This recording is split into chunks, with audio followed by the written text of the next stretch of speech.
India ഒരു ജനാധിപത്യ രാജ്യമാണ്. എല്ലാ മതങ്ങൾക്കും അവരുടേതായ വിശ്വാസം പ്രചരിപ്പിക്കാനും വിശ്വസിക്കാനുമുള്ളൊരു സ്വാതന്ത്ര്യമുണ്ട്. പക്ഷേ കഴിഞ്ഞ ദിവസങ്ങളിൽ കേരളത്തിൽ പുറത്തിറങ്ങിയ എമ്പുരാൻ അടക്കമുള്ള ലൂസിഫർ പോലുള്ള സിനിമകളിൽ ക്രൈസ്തവ മതചിഹ്നങ്ങളെ അപമാനിക്കുന്ന ഒരു പ്രവണത നമുക്ക് കാണാൻ സാധിക്കും. ഇതിനോടുള്ളൊരു പ്രതികരണം എങ്ങനെയാണ്? സിനിമയായിട്ട് തന്നെ നമ്മൾ കാണണം. കാരണം സിനിമ എന്ന് പറയുന്ന ഒരു വിനോദ ഉപാധിയാണ്. ഒരാളുടെ വിനോദം മറ്റൊരാൾക്ക് ഒരു ദുഃഖത്തിനോ അല്ലെങ്കിൽ അപമാനത്തിനോ കാരണമാവുകയും ചെയ്യരുത്. അതാണ് മാന്യമായിട്ടുള്ള ഒരു ശൈലി എന്ന് പറയുന്നത്. അപ്പോൾ സിനിമ നിർമ്മിക്കുന്നവർ അതുണ്ടാക്കാവുന്ന പരിണിത ഫലങ്ങളെക്കുറിച്ച് കൂടി ചിന്തിക്കുന്നത് ഉചിതമാണ്. പക്ഷേ കഴിഞ്ഞ കുറച്ച് നാളുകളായിട്ട് നമ്മൾ കാണുന്ന ഇപ്പോൾ ഈ എമ്പുരാൻ സിനിമ ഞാൻ കണ്ടിട്ടില്ല. പക്ഷേ പലരും കണ്ടവരിൽ നിന്ന് മനസ്സിലാക്കിയതും അതിൻ്റെ റിവ്യൂകൾ വായിച്ചതിൽ നിന്നൊക്കെ മനസ്സിലാക്കുന്നത് അതിനകത്തും ക്രിസ്തീയ വിശ്വാസത്തെ അവഹേളിക്കുന്ന രീതിയിലുള്ള ചില പരാമർശങ്ങളും ചില പ്രതീകങ്ങളുമൊക്കെ ഉപയോഗിക്കപ്പെടുന്നു എന്നുള്ളതാണ്. അപ്പോൾ നമ്മൾ കഴിഞ്ഞ കുറച്ച് ആളുകളായിട്ട് നോക്കുമ്പോഴത്തേക്ക് കാണുന്നത് മലയാള സിനിമ വ്യവസായത്തിൽ പ്രത്യേകിച്ച് ഒരാവശ്യവുമില്ലാതെ സിനിമയുടെ പൂർണ്ണതയ്ക്ക് ആവശ്യമില്ലാത്ത രീതിയിൽ തന്നെ ഈ ക്രിസ്തീയ വിശ്വാസത്തെ ആക്ഷേപിക്കുന്ന ഇകഴ്ത്തുന്ന രീതിയിലുള്ള ഭാഗങ്ങൾ ചേർക്കുകയും സംഭാഷണങ്ങൾ കൊണ്ടുവരികയും ഒക്കെ ചെയ്യുന്നത് നമ്മൾ കാണുന്നുണ്ട്. അത് ഒരു മാന്യതയില്ലാത്ത പ്രവൃത്തിയാണ് വാസ്തവത്തിൽ. ഒരുപക്ഷെ അതിനകത്ത് കച്ചവട താല്പര്യങ്ങൾ കാണുമായിരിക്കും. പക്ഷേ ഒരു മതത്തിൻ്റെ വിശ്വാസത്തെയും അതിൻ്റെ ആചാരങ്ങളെയും ഒക്കെ അവഹേളിച്ചുകൊണ്ടല്ല ലാഭം ഉണ്ടാക്കേണ്ടത്.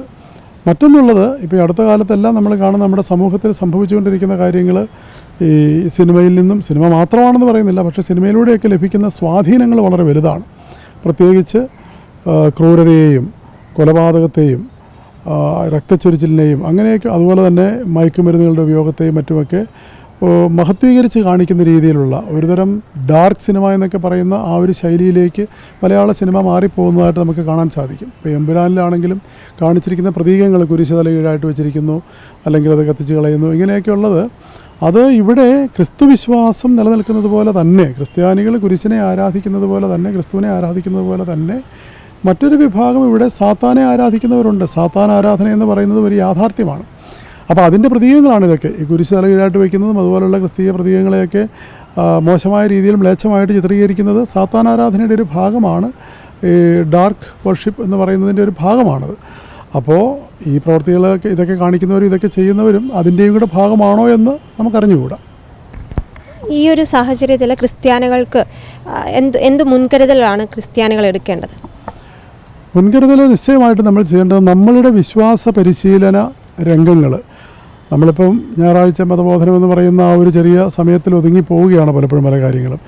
വിശ്വാസം, നമ്മുടെ ക്രിസ്തീയ വിശ്വാസം എന്ന് പറയുന്നത് നമ്മുടെ ജീവിതത്തിൻ്റെ സമഗ്രതയെ ബാധിക്കുന്നൊരു കാര്യമായിട്ട് മനസ്സിലാക്കുകയും നമ്മുടെ സമൂഹത്തിൽ നടക്കുന്ന കാര്യങ്ങൾ, നമ്മൾ കാണുന്നതും കേൾക്കുന്നതുമായ കാര്യങ്ങളെ വിവേചിച്ചറിയുവാനുള്ള, വിശ്വാസത്തിൻ്റെ വെളിച്ചത്തിൽ വിവേചിച്ചറിയുവാനുള്ള ഒരു ശക്തിയും കഴിവും നമ്മളുടെ കുട്ടികൾക്കും യുവജനങ്ങൾക്കും മുതിർന്നവർക്കും അത് നൽകേണ്ടിയിരിക്കുന്നു. അപ്പോൾ മോശമായൊരു കാര്യമാണെങ്കിൽ, എൻ്റെ വിശ്വാസത്തെ ഹനിക്കുന്നൊരു കാര്യമാണെന്നുണ്ടെങ്കിൽ ഞാനതിനെ തള്ളിപ്പറയും, ഞാനത് എടുക്കില്ല എന്ന് പറയാനുള്ളൊരു തൻ്റെ ഇടം നമ്മുടെ ആളുകൾക്കുണ്ടാവണം. വെറുതെ ലളിതമായിട്ട് പറഞ്ഞാൽ, ഇപ്പോൾ ഈ ഒരു സിനിമയിൽ ഇങ്ങനെയൊരു അവഹേളനം ഉണ്ടെന്ന് കണ്ടാൽ കേരളത്തിലെ ഒരു ക്രൈസ്തവനും ഈ സിനിമ കാണില്ല എന്നൊരു തീരുമാനമെടുത്താൽ അതുതന്നെയാണ് ഏറ്റവും വലിയ പ്രതിഷേധം.